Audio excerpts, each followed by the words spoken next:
नारद जी को अहंकार आ गया, मैंने काम जीता। भगवान ने एक नगर बना दिया, वहां एक विश्व मोहिनी नाम की कन्या बड़ी सुंदर थी।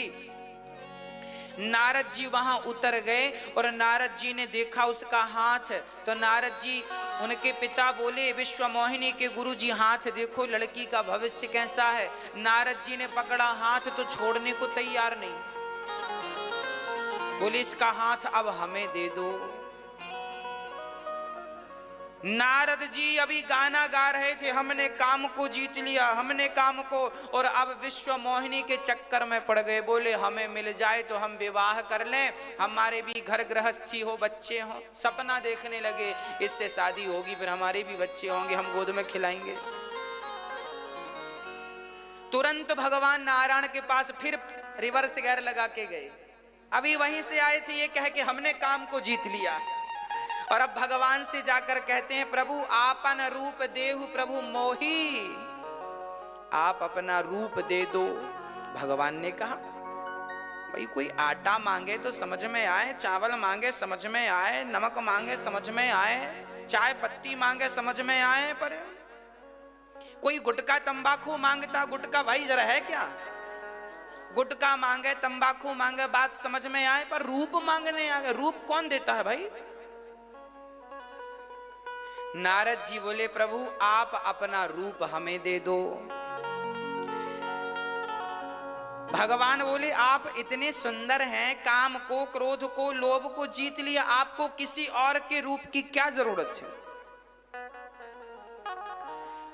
नारद जी ने कहा प्रभु हमारा मन हो रहा है शादी कर ले।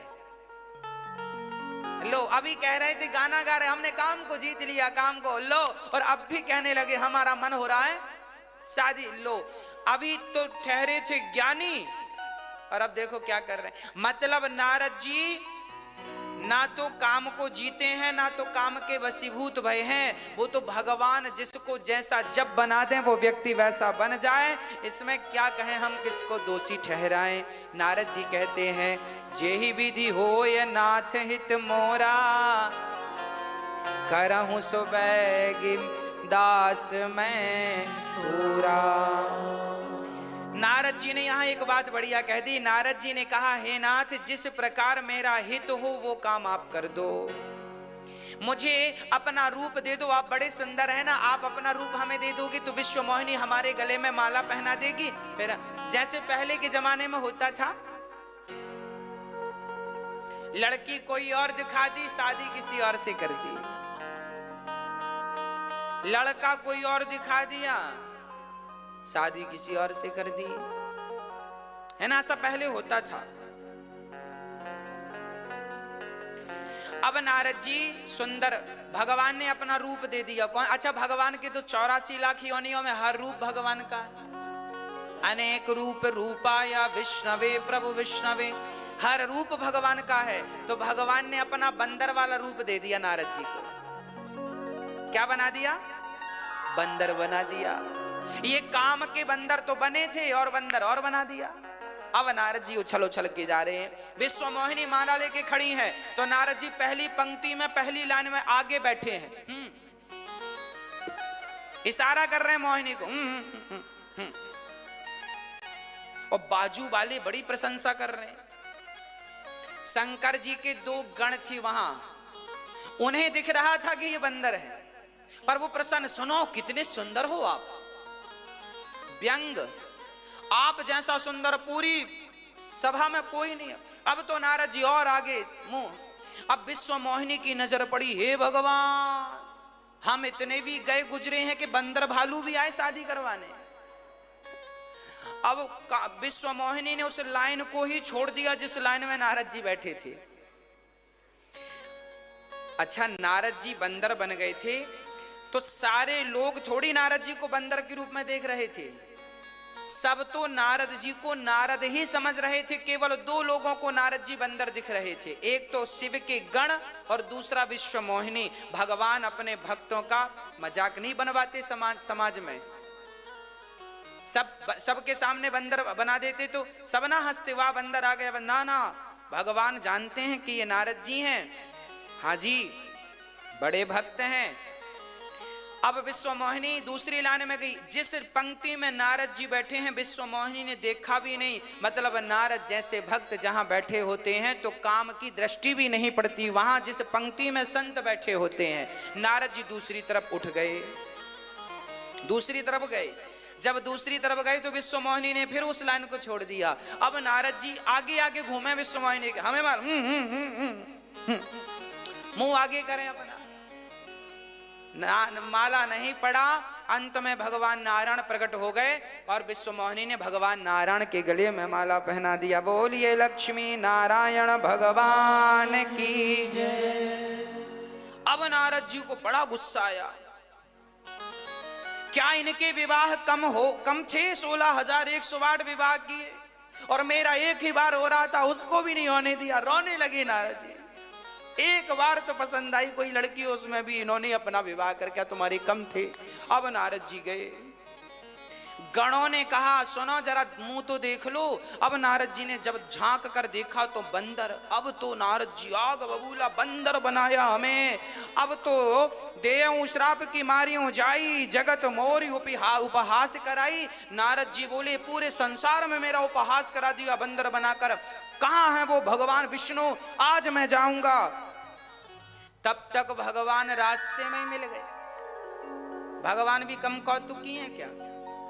भगवान को लगा कि ये वहां तक जाएंगे बैकुंठ तक, तब तक इनका गुस्सा ठंडा ना हो जाए, इसलिए राम जी बीच में ही मिल जाओ। भगवान बीच में मिल गए। नारद जी कह रहे हैं तुम्हें देखा नहीं गया हमारा सुख? शादी करने चले थे और लो अपनी कर ली, तुम्हारी कम थी क्या पहले से? अब तो नारद जी दे रहे हैं बातें, परम स्वतंत्र ना, सिर पर कोई, तुम्हारे ऊपर कोई नहीं, इसलिए मनमाना करते हो, मुझे बंदर बना दिया, अपना रूप नहीं दिया।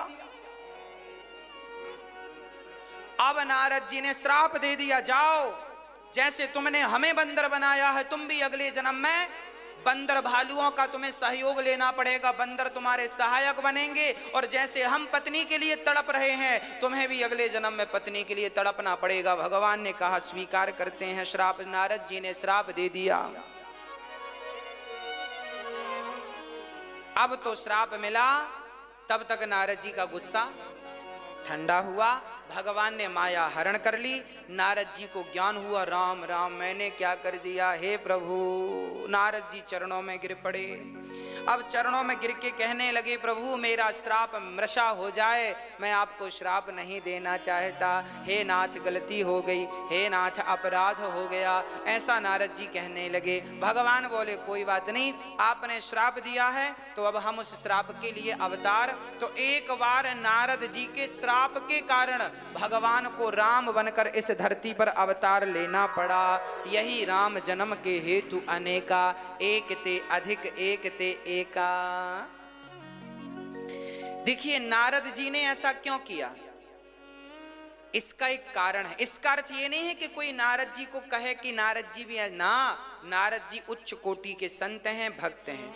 देखो कई बार, एक बार ना माँ उल्टा चल रही थी पीछे की तरफ और अपने बच्चे को चला रही थी, चलाना सिखा रही थी, आजा आजा आजा आजा, पीछे चलती जाए बेटा, आगे आगे आता जाए। किसी ने कहा क्यों माँ तुम उल्टा चल रही हो, तुमसे सीधा चलना नहीं आता क्या? माँ ने कहा हम उल्टा इसलिए चल रहे हैं ताकि हमारा बेटा सीधा चलना सीख जाए। उसी प्रकार आज नारद जी ने उल्टा चल के दिखा दिया कि सुनो दुनिया वालों, ये काम क्रोध का अहंकार हमें नहीं छोड़ा तो आपको अहंकार आएगा तो आपकी क्या दशा होगी। इसलिए नारद जी ने ये करके दिखाया कि मैं भगवान का भक्त हूं, यदि मुझे अहंकार आया है तो मुझे भी सजा मिली है, तो आपको अहंकार आएगा तो कितनी सजा मिलेगी। इसलिए सपने में भी अहंकार मत कीजिएगा।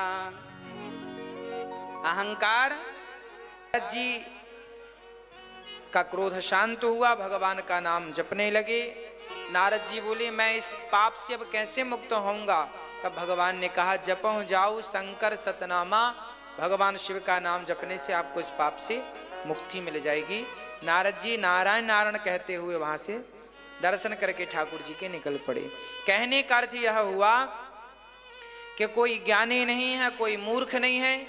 जिस क्षण जिसे भगवान जैसा बना दे वो उस क्षण वैसा बन जाता है। इसलिए गोल हो जाएगा कि नहीं, और हमारी गर्दन नीचे लटक जाएगी कि नहीं, हम कैसे हो जाएंगे?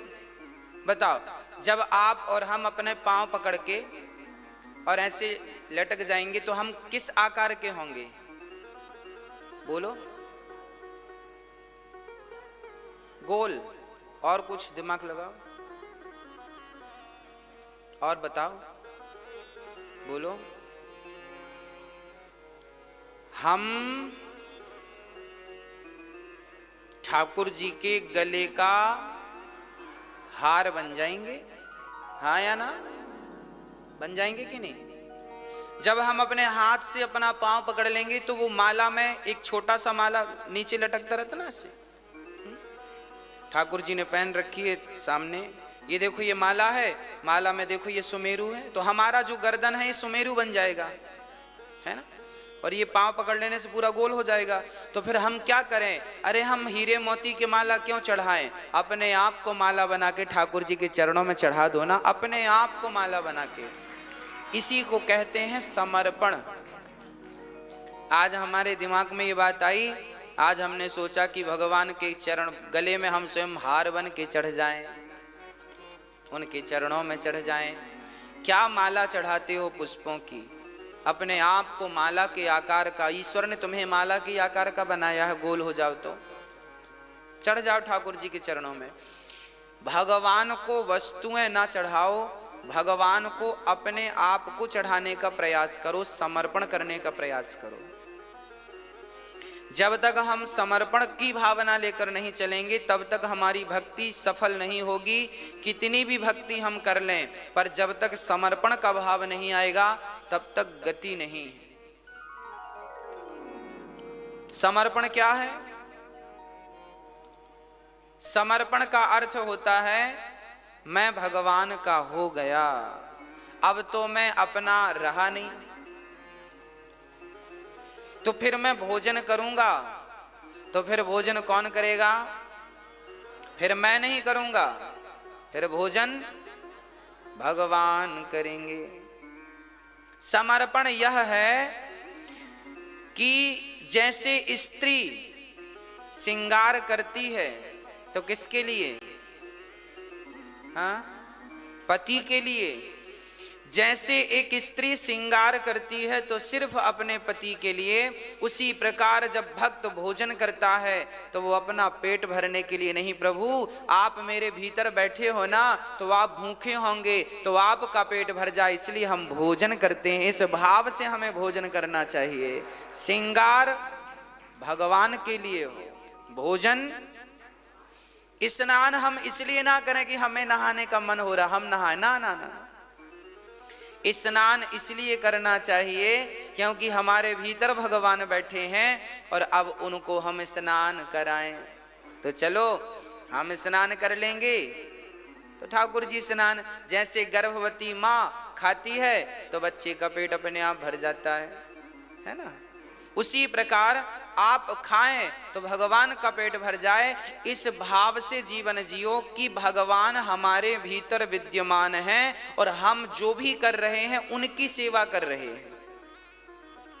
भोजन करो तो इस भाव से हमारे ठाकुर जी खा रहे हैं, पानी पियो इस भाव से हमारे भगवान पानी पी रहे, श्रृंगार करो इस भाव से ये श्रृंगार हमारे भगवान जी का है, हमारा कुछ नहीं। हम तो राम जी के हैं और राम जी हमारे हैं।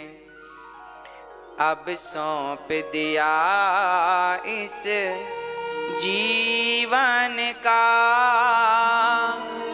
सब भार तुम्हारे हाथों में है, जीत तुम्हारे हाथों में और हार तुम्हारे हाथों में।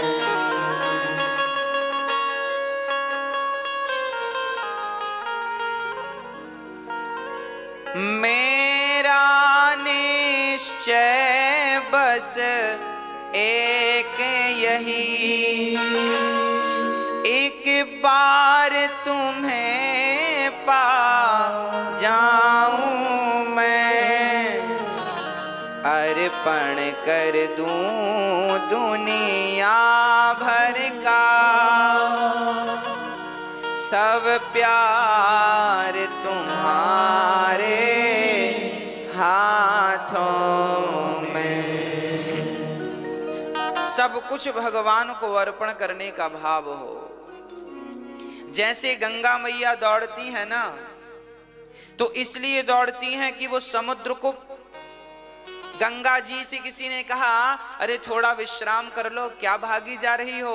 बोले विश्राम तब तक नहीं जब तक सागर ना मिल जाए। गंगा तब विश्राम करती हैं जब उन्हें सागर की प्राप्ति हो जाती है। उसी प्रकार हम तब विश्राम करें जब हमें भगवान की प्राप्ति हो जाए। यही जीवन की दौड़ है। लोग कहते हैं भाग रहा है, जीवन दौड़ रहा है। अरे दौड़ना बुरा नहीं है, पर भगवान के लिए दौड़ हो तो दौड़ना भी सार्थक है। और संसार के विषयों के लिए कोई दौड़ रहा है तो वो दौड़ना नहीं। दौड़ना हो तो भगवान के लिए, भगवान के लिए दौड़ हो। एक प्रताप भानु नाम के राजा थे। भागवत राम कथा की चर्चा है, रामचरितमानस का प्रसंग है। धर्म धुरंधर नीति निधाना, तेज प्रताप शील बलवाना, तिहि के भय जुगल सुत बीरा, सब गुण धाम महारन धीरा।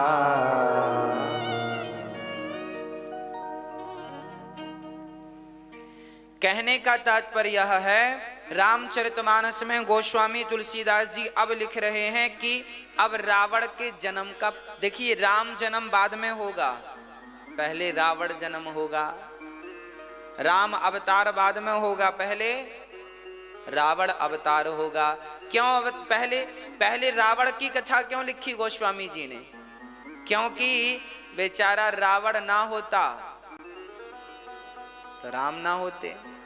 इसलिए रावण का भी धन्यवाद देना चाहिए कि हे रावण देव, आपके कारण हमारे राम इस धरती पर आए। आप ना आते तो हम राम की कथा कैसे सुन पाते, कैसे कह पाते? तो राम की कथा यदि हमारे मध्य है तो केवल रावण की बदौलत है। हाँ या ना? राम की कथा हमारे बीच में है, समस्त कथा तो किसकी बदौलत है? इसलिए आप रावण को हल्का फुल्का ना समझिएगा। ये रावण कौन है? ये इसी का चरित्र है। सुनो, ये रावण जो था जिसे राम जी ने मारा, ये रावण पिछले जन्म में प्रताप भानु नाम का एक राजा था, उसी की कथा तुलसीदास जी लिख रहे हैं। हाँ, प्रताप भानु नाम का एक राजा था जिनके भाई का नाम था अरिमर्दन। प्रताप भानु बड़े धर्मात्मा राजा थे, ब्राह्मणों की बड़ी सेवा किया करते थे, है ना? बड़ा दान पुण्य करते थे, रोज ब्राह्मणों के चरण पखारते थे, रोज ब्राह्मणों की सेवा करते थे, रोज दान दक्षिणा देते थे। अच्छा, पहले हमारे भारत में ऐसा ही हुआ करता था। हम लोग ना बड़े दानी हुआ करते थे, पहले धर्मात्मा हुआ करते थे। पहले हमारा शरीर परोपकार के लिए हुआ करता था पहले, पर आजकल पता नहीं कैसी हवा चली है। आज के जमाने में लोग परोपकार करना भूल गए हैं। आज पहले के लोगों के भीतर दया ज्यादा थी, आज के लोगों के भीतर दया बिल्कुल नहीं है, निर्दयी हो गए हैं। निर्दयी ना होते तो बताओ बेटा माँ बाप को घर से क्यों निकालते हैं ना। प्रताप भानु नाम के एक बढ़िया राजा थे, बड़े दानवीर थे, बड़े ब्राह्मण भक्त थे, समाज की सेवा करते थे, दीन दुखियों पे ध्यान रखते थे, गरीब बेटियों का विवाह ऐसी कराते थे, बहुत अच्छे थे, गायों का दान करते थे, भंडारे कराते थे। उनके घर अन्न क्षेत्र चलता रहता था, कोई आओ कोई भी खाओ, कभी अन्न क्षेत्र 24 घंटे में बंद नहीं होता था। दिन रात खाओ, दिन रात प्रसाद पाओ, है ना। ऐसे प्रताप भानु नाम के एक राजा थे। अच्छा, राजा को अब थोड़ा थोड़ा लोभ आने लगा। प्रताप भानु को क्या आने लगा? लोभ। अब देखिएगा, जब तक आप अच्छे हैं तब तक ही आप अच्छे हैं, जब तक आपके विचार अच्छे हैं तब तक ही आप अच्छे हैं, और आपके अंदर थोड़ा भी कुविचार गया तो आप बुरे हो जाते हैं। सुनिएगा प्रताप भानु के संग क्या हुआ। प्रताप भानु बड़े अच्छे थे, अब वो आसपास के राजाओं को जीतने लग गए। चलो अच्छा था। पहले के राजा महाराजा युद्ध करते थे, वो अपने आप को सर्वश्रेष्ठ कहलाना चाहते थे, राजाओं से युद्ध करते, सबको पछाड़ देते। इतने बलवान थे प्रताप भानु, तेजस्वी थे, कोई राजा टिकता ही नहीं था उनके सामने। बहुत सारे राजाओं को हरा हरा करके इन्होंने कोई को जेल में डाल दिया, किसी को यूं ही भगा दिया, और पूरा एक छत्र, पूरी दुनिया पर एक राजा थे प्रताप भानु। उस जमाने में समस्त भारत पर उनका शासन चलता था, डंका बजता था प्रताप भानु का। एक दिन प्रताप भानु जंगल शिकार खेलने चले गए। सुनिएगा, शिकार खेलने गए ही थे कि प्रताप भानु के जो सैनिक थे, मंत्री जन थे, उनसे वो बिछड़ गए, क्योंकि एक सुअर दिखाई पड़ा, जंगली सुअर। उसे मारने के चक्कर में, अच्छा पहले के राजा महाराजा ना ऐसे मार मार के अपना निशाना पक्का करते थे, तो वो सुअर, अच्छा वो जो सुअर था ना, वो एक राक्षस था। राक्षस ही सुअर बन के प्रताप भानु को अपनी ओर आकर्षित कर रहा था। प्रताप भानु को पता नहीं चला। प्रताप भानु घनघोर जंगल में प्रवेश कर गए, उनकी सेना, मंत्री, संतरी सब रह गए, और अकेले प्रताप भानु सुअर के पीछे पीछे गए। अब वो सुअर तो मिला नहीं, जंगल झाड़ियों में गायब हो गया, पर प्रताप भानु रास्ता भटक गए। सूर्य अस्त होने का समय था, दूर दूर तक कोई रास्ता नहीं, सन्नाटा ही सन्नाटा था। प्रताप भानु कांप गए, लगता है मेरा अंत आ गया। इस घनघोर जंगल में प्राणों को बचा पाना बड़ा कठिन है, क्योंकि यहाँ भयंकर जानवर रहते हैं। तभी प्रताप भानु को नजर आया एक कुटिया नजर आई, घास की कुटिया। प्यास लगी तो उस कुटिया की तरफ गए, पहुंच गए। वहां पानी पिया प्रताप भानु ने, और देखा तो जंगल, घनघोर जंगल में एक साधु बैठे थे, बड़ी बड़ी जटाएं थीं। अच्छा, ये जो साधु था ना, ये नकली साधु था। ये वही साधु था जिस साधु को प्रताप भानु ने युद्ध करके पराजित। राजा लोग पहले हार जाते थे ना, तो शर्म के मारे अपने नगर नहीं जाते थे कि मैं कैसे मुंह दिखाऊंगा, हार के आ गया, लोग ताने मारेंगे। तो बहुत सारे राजा जंगल में बाबा जी बन जाते थे, उन्हीं में से ये एक बाबा जी थे। नकली साधु हारा, प्रताप भानु से हारा हुआ साधु था। 10 साल पहले हारा था, 10 साल से इस जंगल में था, बाल बाल बढ़ा लिए थे और जंगल में रहता था। जब इस साधु ने देखा, कपटी साधु ने, ये तो प्रताप भानु है, अब उसे बदला लेने का मौका। याद रखियो मेरी माँ, ये शास्त्र हमें कुछ सिखा रहे हैं। जीवन में 2 लोगों को कभी कमजोर नहीं समझना चाहिए। पहला अपने रोग को, रोग, और दूसरा शत्रु, दुश्मन। शत्रु से सदा सावधान और रोगों से सदा सावधान।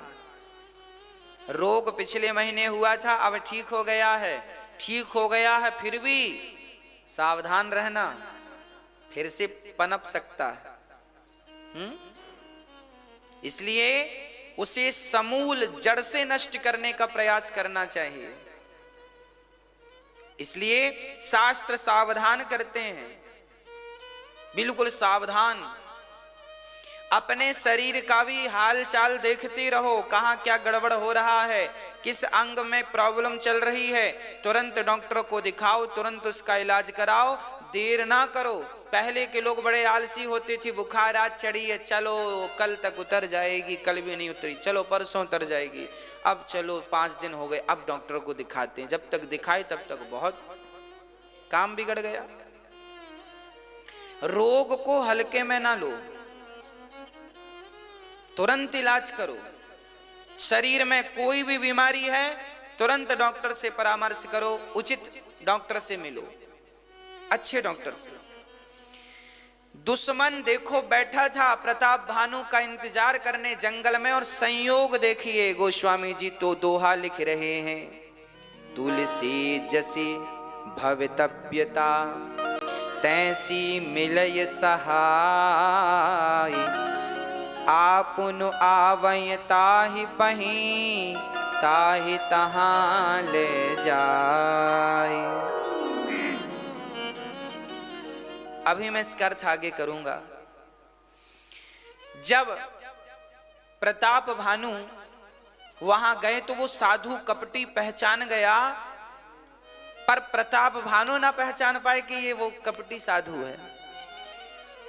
प्रताप भानु ने देखा कोई संत जंगल में हाथ जोड़ के खड़े हो गए, महात्मा जी आप इस घनघोर जंगल में रहते हैं कब से? तो देखो कपटी साधु ने अपना परिचय दिया। प्रताप भानु ने कहा आपका नाम क्या है? उन्होंने कहा हमारा नाम एक तनु है। एक तनु क्या ना अर्थ है इसका? बोले जब से सृष्टि बनी है तब से हमने दूसरा शरीर नहीं लिया, इसलिए एक तनु, एक तन में है, दूसरे तन में हम। देखो झूठ बोलने वाले भी छोटा मोटा झूठ नहीं बोलते, जब झूठ ही बोल रहे हैं तो बड़ा बोले। कह दिया कि जब से मैंने जन्म लिया है तब से मैंने दूसरा शरीर ग्रहण नहीं किया, इसलिए मेरा नाम एक तनु। अब प्रताप भानु तो बड़े आकर्षित हुए, वाह आप तो दिव्य महापुरुष हैं, आप तो बड़े दिव्य महापुरुष। अच्छा आप कब से हैं? बोले हमारे सामने सतयुग त्रेता द्वापर कलयुग कई बार बीत गए, हमारे सामने सारे युग बीत गए। प्रताप भानु तो और आकर्षित हुआ, आप तो बड़े महापुरुष हैं, बड़े महापुरुष हैं। अच्छा ना, पाखंडी लोग ऐसे ही परिचय देते हैं अपना, आप लोग सावधान, मार्केट में भी ऐसे बहुत बाबा मिल जाएंगे आपको जो अपने आप को यही कहेंगे हम ही भगवान हैं, पौंड्रक जैसे, हम ही भगवान हैं। भगवान क्या है? हम ही भगवान। लोग कहते हैं बड़े बड़े बाबा, एक बाबा जी तो मंदिर में भगवान बने पूज रहे हैं, ये भी एक तनु कह रहे हैं अपने आप को, और आप पूज रहे हैं। इन बाबाओं की गलती नहीं है। देखो ना प्रताप भानु ने अब क्या गलती की। प्रताप, अरे गुरुजी आप तो महान हैं। हाँ हाँ बेटा हम तो महान हैं, बोल तुझे क्या चाहिए? प्रताप भानु ने कहा आप ऐसी कृपा करो हम भी ना मरें। आप नहीं मरते हैं तो हम भी ना मरें। जैसे गुरु वैसे ही चेला। तुलसी जसी भवितव्यता तैसे ही मिले सहाय। चेले ने कहा, प्रताप भानु ने कहा गुरुजी हम भी अमर हो जाएं। एक तनु ने कहा किया अमर, जा तू अमर हो जाएगा, पर काम करना पड़ेगा कुछ। और मांग क्या चाहिए? बोले हमारा यश कभी खत्म ना हो, हमारी संपत्ति संपदा बनी रहे, हम अमर हो जाएं। गुरुजी कहते हैं सब कुछ मिलेगा, पर सुनो ये सब तब मिलेगा जब तुम ब्राह्मणों की सेवा करोगे। जाओ 1,51,101 ब्राह्मणों का भोजन कराओ। 1,51,101 ब्राह्मणों का भोजन कराओ, और भोजन कराने में बढ़िया मालपुआ, रबड़ी, रसमलाई, रसगुल्ले परोसना 56 प्रकार का, और सबको बड़ा दक्षिणा देना। फिर ब्राह्मण आशीर्वाद दे के तुम्हें अमर बना देंगे। अच्छा ठीक है, पर एक तनु तो कपटी साधु थे। इन्होंने कहा सुनो रसोईया हमारी तरफ से आएगा, भोजन बनाने वाला हमारी तरफ से आएगा। अब सुनना, प्रताप भानु सुरक्षित अपने नगर आए और गुरुजी पे विश्वास हो गया कि गुरुजी तो एक तनु मरे ही नहीं, हमें भी अमर बना। देखो लालच, आदमी जितना उतने में संतुष्ट नहीं है। यदि उतने में संतुष्ट होता तो जरूरत ही नहीं थी माथा पच्ची की, पर मैं भी अमर हो जाऊं, अमर हो जाऊं। इस लालच से प्रताप भानु ने ब्राह्मणों को बुलाया और वो भंडारी, जो साधु ने भंडारी, वो राक्षस को भेजा जो सुअर बना था, वो मय दानव था। वह दानव ने भोजन में ब्राह्मणों का मांस परोस दिया। प्रताप भानु को लगा भंडारी हमारे गुरुजी भेजे हैं तो बढ़िया बनाएंगे, सामग्री दे दी। पर उसने गाय का मांस, बकरे का मांस और ब्राह्मणों को मार मार के, ब्राह्मणों का मांस पका के, और ब्राह्मण जब भोजन करने बैठे तो ब्राह्मणों की थाली पे ब्राह्मणों का मांस परोस दिया, गाय का मांस परोस दिया। और ब्राह्मण बड़े अच्छे थे। ब्राह्मणों ने कहा प्रताप भानु तो धर्मात्मा राजा है, ये तो बढ़िया खवाएगा। ब्राह्मण खाने ही वाले थे। अच्छा, भोजन बनने के बाद पता नहीं चला कि ये मांस है ना भाई। कोई बहुत विद्वान व्यक्ति के घर हम जाएं, पंडित समझदार व्यक्ति के घर जाएं, धर्मात्मा के घर, तो हम ये थोड़ी उम्मीद करेंगे कि वो हमें मांस परोसेगा। हमें तो यही लगेगा बढ़िया 56 भोग परोसेगा। सारे ब्राह्मण भोजन पर बैठे हैं, 1.5 लाख ब्राह्मण भोजन पर बैठे हैं, और प्रताप भानु के भंडारी ने क्या परोस दिया? मांस परोस दिया। ब्राह्मण खाने वाले थे, पर वो ब्राह्मण बड़े तपस्वी थे। उन ब्राह्मणों का सत्य नष्ट ना हो जाए। यदि मांस खा लेंगे तो उनका सत्य नष्ट हो जाएगा। तब आकाशवाणी हो गई। देखो, उस जमाने में देवता, जब आप अपने धर्म की रक्षा करते थे ना, तो धर्म भी आपकी रक्षा करता था। धर्मो रक्षति रक्षिता। तब आकाशवाणी हो गई, ब्राह्मणों ये भोजन उचित नहीं है, इसमें ब्राह्मणों का मांस है। अब सारे ब्राह्मण खड़े हो गए और आग बबूला हो गए। अरे धर्म राजा प्रताप भानु, तुमने हमारा धर्म नष्ट करने के लिए बुलाया? जाओ, हम सभी ब्राह्मण तुम्हें श्राप देते हैं, तुम राक्षस हो जाओ। क्या बन गए? राक्षस। वही प्रताप भानु ब्राह्मणों के श्राप के कारण रावण बना। अब सुनिएगा, प्रताप भानु राक्षस क्यों बने? क्योंकि उनके अंदर लोभ आ गया। क्या आ गया? लोभ। पाप के बाप का नाम क्या है? पाप के पापा का नाम। पाप की शुरुआत कहां से होती है? लोभ से। कोई आपसे पूछे कि पाप का बाप कौन है, तो पाप का बाप है लोभ। विचार करके देखो कि हमारे भीतर लोभ ना हो, आपके भीतर लोभ ना हो, तो आप कौन सा पाप करेंगे? करेंगे? आज लोग मर्डर कर रहे हैं, पीछे लोभ है। सुपारी मिलती है, पैसा मिलता है, लोग मर्डर कर देते हैं। हाँ, होता है कि नहीं? आज दुष्कर्म होते हैं, वो भी एक लोभ है। उन्हें सुख मिलता है उस काम से तो करते हैं। मतलब हर कार्य के पीछे, हर बुराई के पीछे हम, अब आप बताना, आप झूठ बोलते हैं तो किस लिए? आपके अंदर यदि लोभ ना हो तो क्या आप झूठ बोलेंगे? मतलब आपके भीतर यदि लोभ आ गया ना मेरी मां, तो आप पाप करने लग जाएंगे।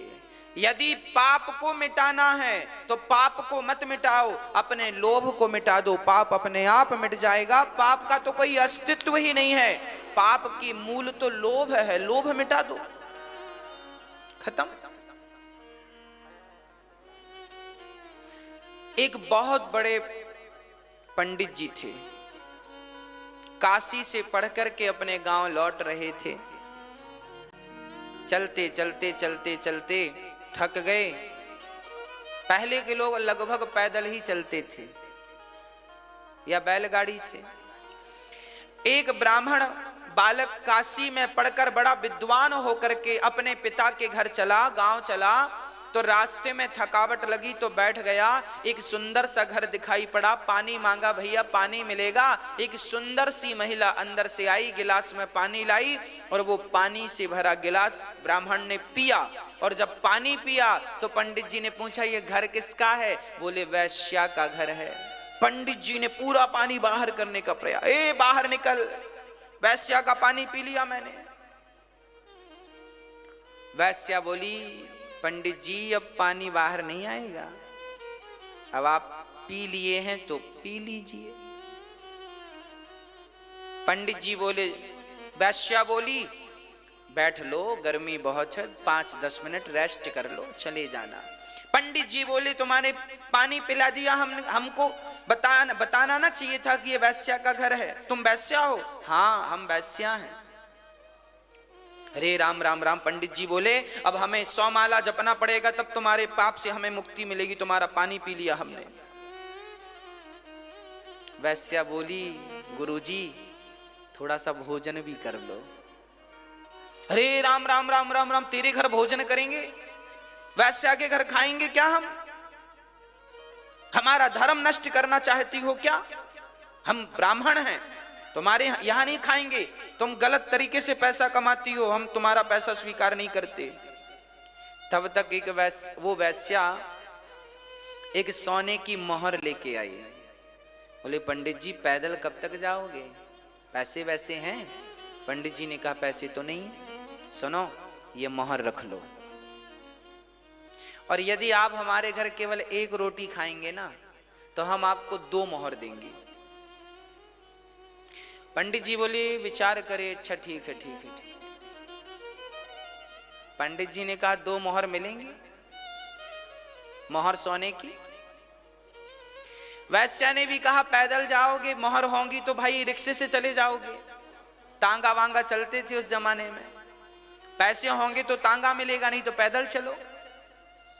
पंडित जी बोले, अच्छा ठीक है, 1 ही रोटी खाऊंगा। हाँ खा लेना, पर वो भी अपने हाथ से बनाऊंगा। हाँ हाँ। पंडित जी बोले ठीक। वैश्या बोली ठीक है।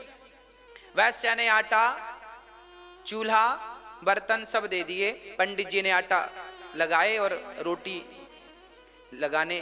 वैश्या बोली, सुनो, आपके हाथ इतने कोमल हैं, कहां परेशान हो रहे हो?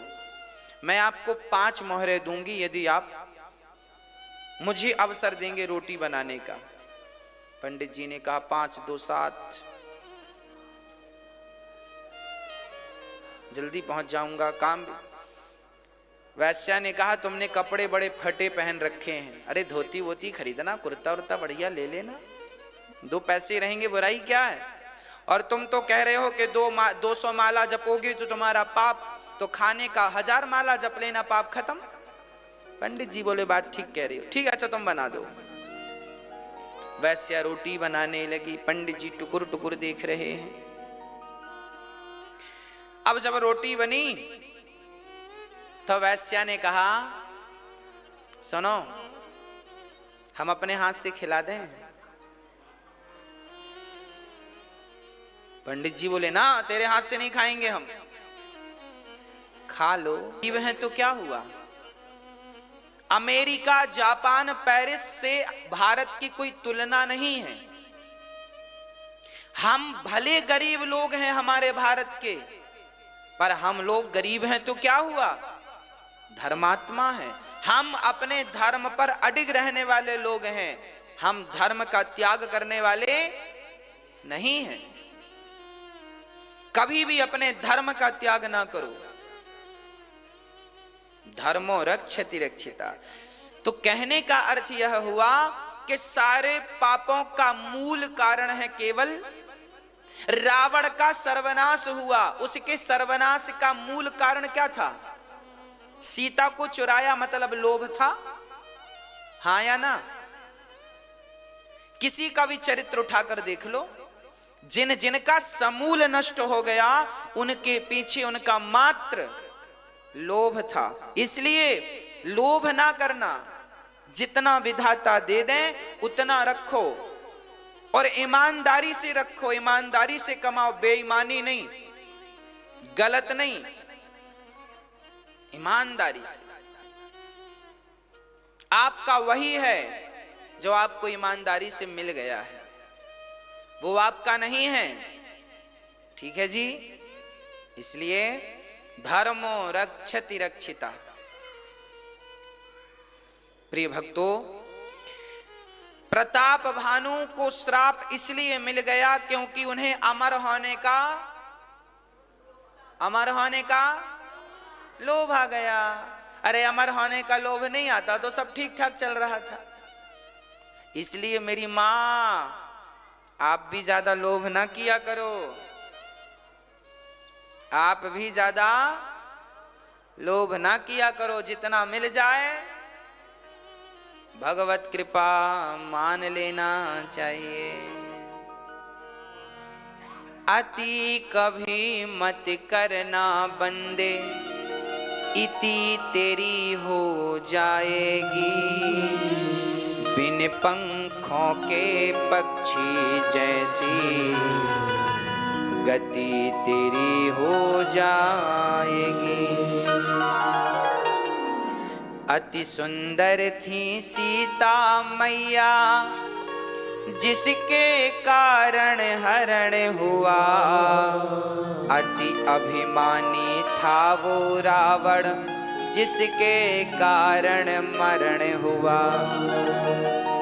अति सदा वर्जित है भैया, अति सदा वर्जित है भैया। इति मतलब खत्म, इति तेरी हो जाएगी। बिन पंखों के पक्षी जैसी गति तेरी हो जाएगी। सीता जी बहुत सुंदर थी तो हरण हो गया। आपको पता है नारी का अधिक सुंदर होना भी अभिशाप माना गया है। नारी सुंदर तो हो पर अति सुंदर ना हो। इस सृष्टि में जो स्त्रियां अति सुंदर हुई हैं उन्हें सबसे ज्यादा दुख उठाना पड़ा है। इतिहास साक्षी है ना। तो अति सुंदरता भी नुकसानदायक है। सीता मां अति सुंदर थी तो रावण चुरा के ले गया। इसलिए बहुत ज्यादा, चलिए अब कोई है तो ये नहीं हम कहें कि कोयला पोत के चलो, ऐसा नहीं है। अब है तो है, पर अधिक जो आप सुंदर बनना चाहते हैं अपने आप को, वो अधिक सुंदरता नुकसानदायक है। सामान्य जीवन सबका बढ़िया है ना भाई। बहुत स्वादिष्ट भोजन जिस दिन बन जाता है ना तो आदमी ज्यादा खा के बीमार हो जाता है, हाँ या ना। तो बहुत स्वादिष्ट भोजन भी नहीं होना चाहिए, हाँ या ना। अति ना हो किसी चीज की। अमृत भी अति नुकसानदायक है। इसलिए अति बचन बोली पांचाली, महाभारत का युद्ध हुआ। अति दान दे करके राजा बलि भी बंधन युक्त हुआ। अति विश्वास न करना बंदे, अति विश्वास न करना बंदे। मति तेरी फिर जाएगी। बिन पंखों के पक्षी जैसी गति तेरी हो जाएगी। अति वचन बोली पांचाली, महाभारत का देखो, अति वचन भी ना बोलना। मौन रहो तो ही अच्छा है, कम से कम विष मत घोलो। बोलो यदि पहले तुम तौलो, फिर मुख को खोला करना। पुष्प नहीं बन सकते हो तो कांटे बनकर मत रहना। कहने का अर्थ यह हुआ अति अति ना बोलना, उतना ही बोलना जितनी की जरूरत हो। मैया ओ मेरी माँ, हो गई पंचायत? हाँ, और कर लो। अति बातें ना हो, अति वचन बोली पांचाली, ज्यादा ना बोला करो।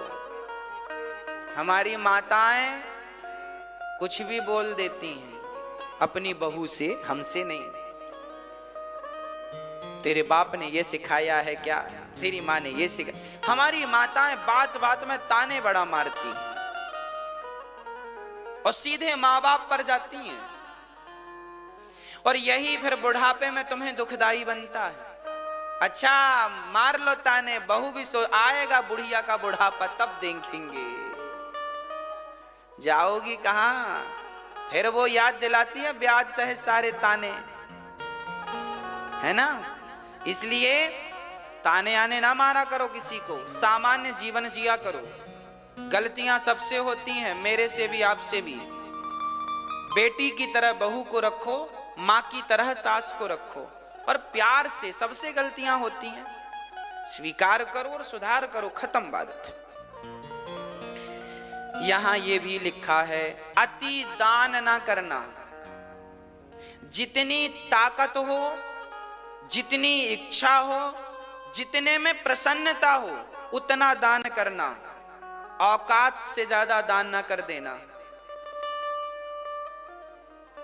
हाँ, राजा बलि ने सब कुछ दान कर दिया। अच्छा, दान करने से नुकसान नहीं है, पर शास्त्र कहते हैं कि दान उतना करो जितने में आपके मन में तकलीफ ना हो।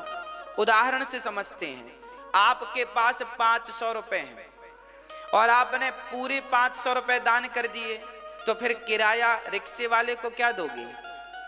अरे घर जाने का किराया तो बचा लेते, है ना। इतना भाव में नहीं डूबना चाहिए कि पूरा ही दान कर दो। दान उतना करो कितना, आपकी कमाई 1000 रुपए है तो 1000 रुपए में आप 100 रुपए दान कर दो।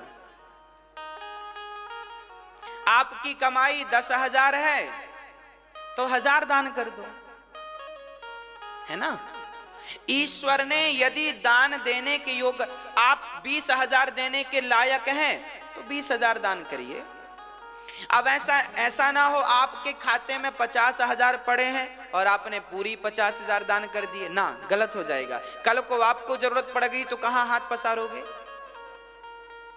इसलिए 50,000 पड़े हैं तो जो उचित है वो दान कर दो। 10,000 दान करो, 20,000 दान करो। भगवान ने तुम्हें लखपति बनाया है, करोड़पति बनाया है, तो फिर आप लाखों भी दान करो, कोई फर्क नहीं पड़ता। तो दान विचार करके करना चाहिए, और दान वहीं करना चाहिए जहां मन को संतोष मिले। अच्छा, दान करने के बाद आपने सोचा हे भगवान हमने क्यों दे दिया, तो फिर आपको पाप लगेगा। इसलिए मैं बोल रहा हूं, दान करने के पहले विचार कर लो। एक तो दान इच्छा है तो करो, नहीं है तो मत करो। अब हमने 200 रुपए दान कर दिए, बाद में सोचे क्यों दान कर दिए हमने, क्यों दे दिए। अब 4 बार सोच रहे। भाई अन्न क्षेत्र आना और अन्न क्षेत्र में भोजन करके देखना। आप अपने घर पे भी वो चावल नहीं बनाते होंगे जो चावल यहाँ अन्न क्षेत्र में लोगों को बांटा जाता है। आप अपने घर पे भी ऐसी साग सब्जी नहीं बनाते होंगे। मुझे ये लगता है कि यहाँ पर भगवान खाने आते हैं। मैं ये भाव से अन्न क्षेत्र में जाता हूं कि यहाँ जितने लोग प्रसाद पाते हैं ये भगवान हैं, और भगवान को तो अच्छे से अच्छा भोजन पवाना चाहिए ना। इसलिए अन्य क्षेत्र में जितने साधु संत जरूरतमंद प्रसाद पाते हैं, मेरा ये भाव होता है कि यह भगवान है। मैं पूजा नहीं करता मेरी माँ, मैं तो इनकी सेवा ही पूजा समझता हूँ। सुबह 8 बजे से कभी बंदरों की सेवा की पूजा है ना, तो कभी इन भक्तों को भोजन की पूजा है। इनको जब पेट भर के भोजन करा देते हैं तब मन को संतोष हो जाता है, चलो आज का दिन अच्छा गुजर गया, किसी के काम आया। हमारी मेहनत किसी के काम आ जाए, हमारी वाणी किसी के काम आ जाए, हमारा कार्य किसी के काम आ जाए, बस। मैं लोगों को देखता हूं, मैंने एक सज्जन को देखा, उनके हाथ काम नहीं कर रहे थे, ये वाला हाथ काम बिल्कुल नहीं कर रहा था। मैं डर गया, मैंने कहा हे बेटा, मैंने कहा हे भगवान देखो तो इनका हाथ काम नहीं कर रहा है। मैंने पूछा भैया कब से काम नहीं कर रहा है? बोले 1 साल से। मैंने कहा जब काम कर रहा था तब तुमने कौन सा काम किया? रोने लग गए।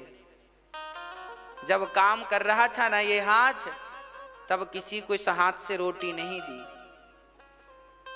तो भगवान को भी लगा बेकार है, तो काम ही करना बंद कर दिया।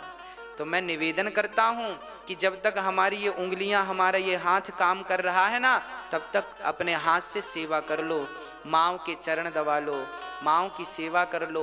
बूढ़ी बूढ़ी माताएं आती हैं मेरे पास, माएँ आती हैं, रोती हैं, बेटे ने निकाल दिया, बहू ने निकाल दिया, बड़ा कष्ट है, बड़ी पीड़ा है, बड़ी परेशानी है। भक्तों, अब माएँ इतनी अधिक मात्रा में अब आने लगी हैं कि ये जो आश्रम बना है ना, छोटा पड़ गया।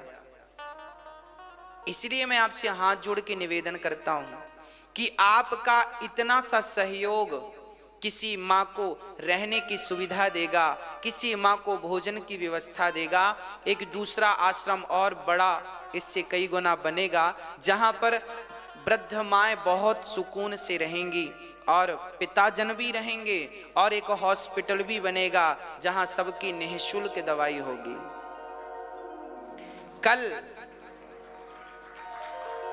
कल हमारे पास कुछ बच्चे आए थे जो एक्सीडेंटल गायों की सेवा करते हैं। गायों की आजकल ट्रक वाले सड़क में देखा होगा, गाय को मार के चले जाते हैं, धक्का मार दिया गाय तो गाय गिर जाती है, लग जाता है, फ्रैक्चर हो जाता है। उन गायों को ला करके और उनका इलाज करने का भी हमने बोल दिया है उनसे कल, कि जितनी भी गायों को जो भी दवाई चाहिए हो, ये दास सभी गायों की दवाई के लिए अपने ये दोनों हाथ आगे करता है। आगे गायों का भी एक हॉस्पिटल जल्दी से बनाएंगे, जहां पर वो